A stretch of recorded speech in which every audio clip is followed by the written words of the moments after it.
Today you'll discover the complete story of the Bible. You will journey through both the Old and New Testaments, from creation to the final revelation. Prepare to be transformed. On this epic journey, every page of the Bible will come to life before your eyes.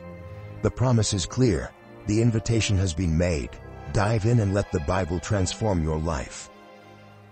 It all began in the beginning, before time itself. In the absolute void, only God existed. God never had a beginning. He has always been. He has no origin. He is the origin of everything. He was not created. He is the creator.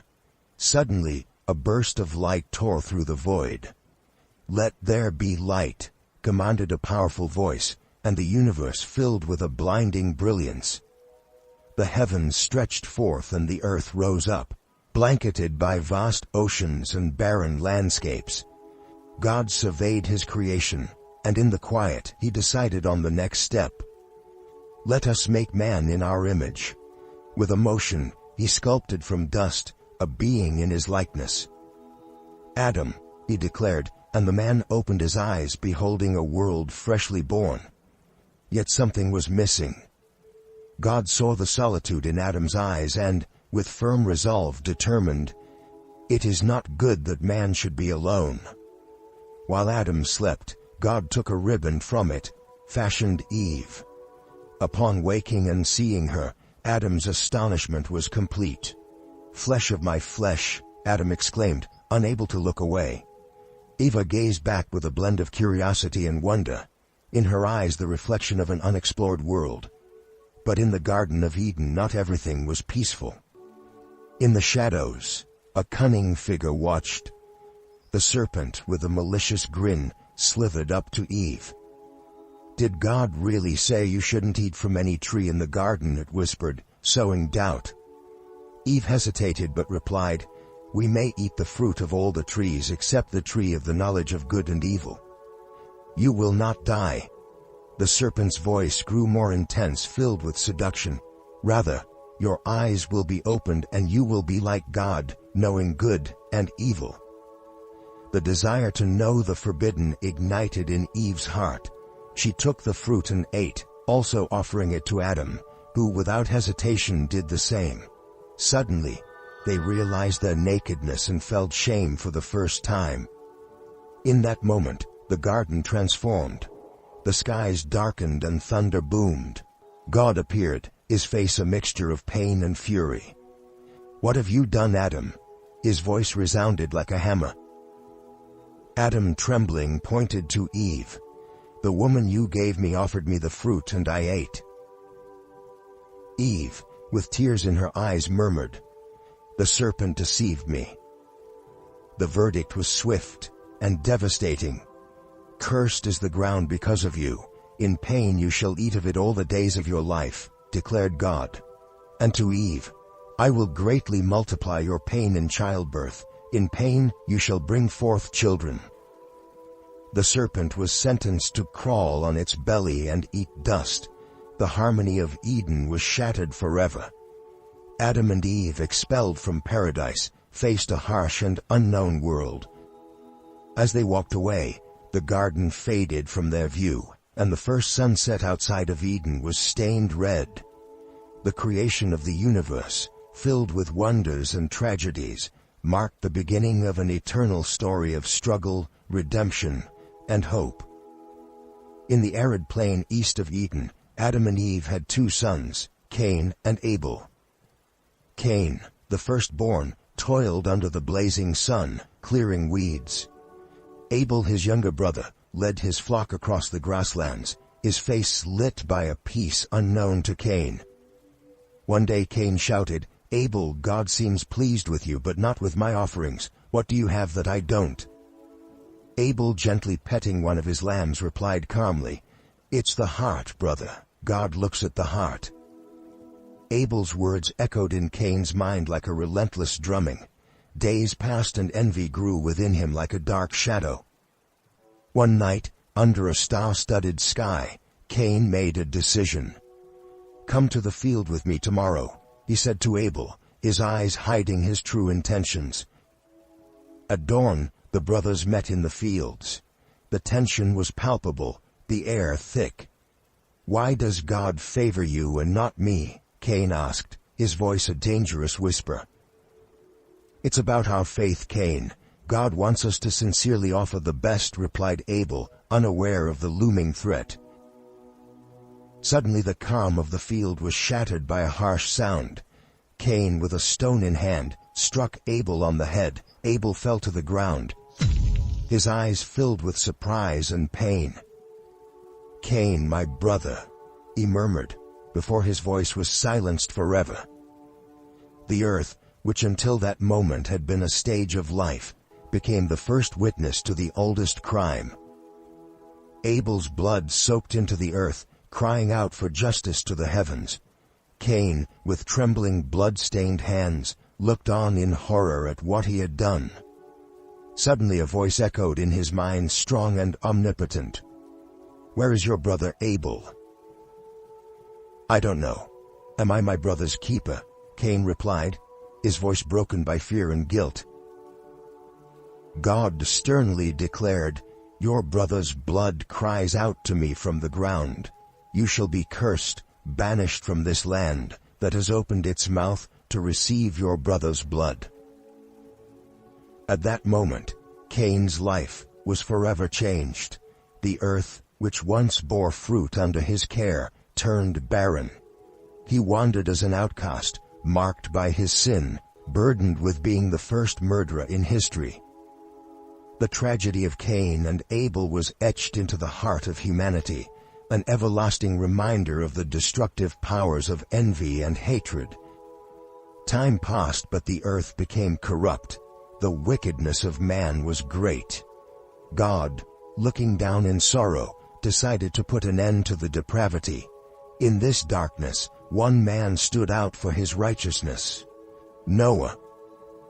The voice of God thundered, deep and clear, "Noah, I have decided to destroy all flesh, for the earth is filled with violence because of them. Build an ark of cypress wood. Make rooms in the ark and cover it inside and out with pitch." Without hesitation, Noah obeyed. He worked tirelessly, every hammer strike resonating as a judgment against the world's corruption. His neighbors mocked him, their laughter dripping with scorn. "Building a boat on dry land, Noah, you're mad." "Judgment is coming," Noah replied, his voice steady and his eyes filled with conviction. Days turned into months and months into years. At last, the ark was completed. "Take your family, and 2 of every kind of animal.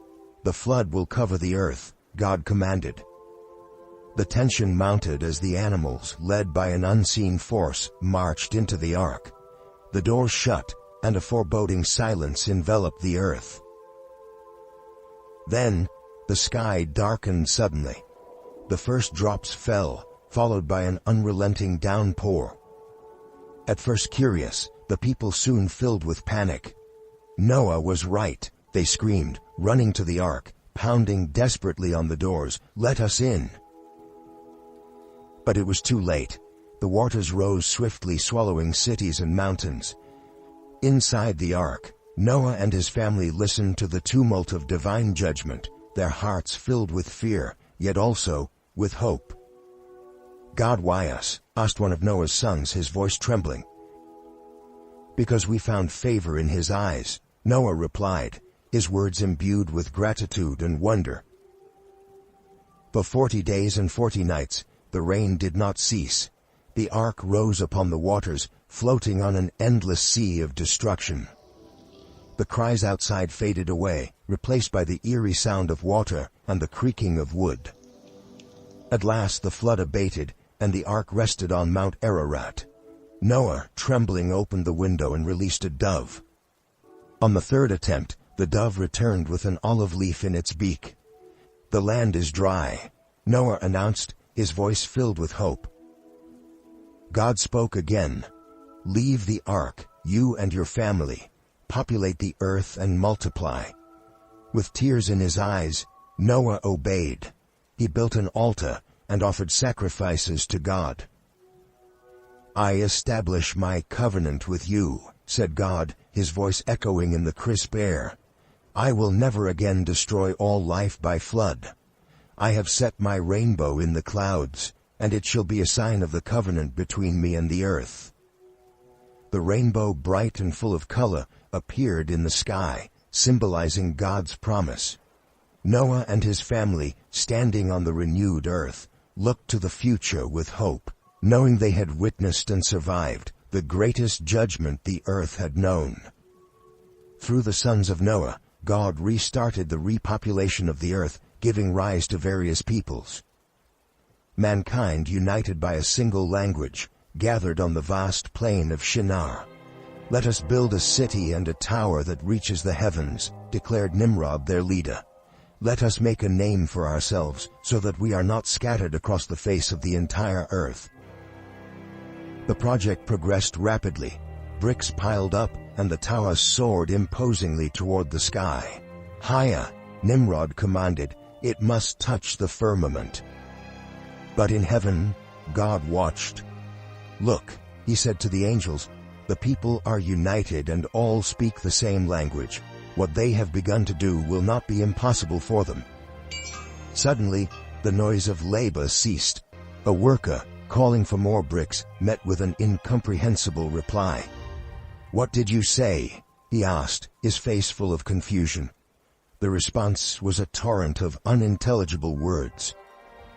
"What is happening?" shouted Nimrod, attempting to restore order, but the words made no sense anymore.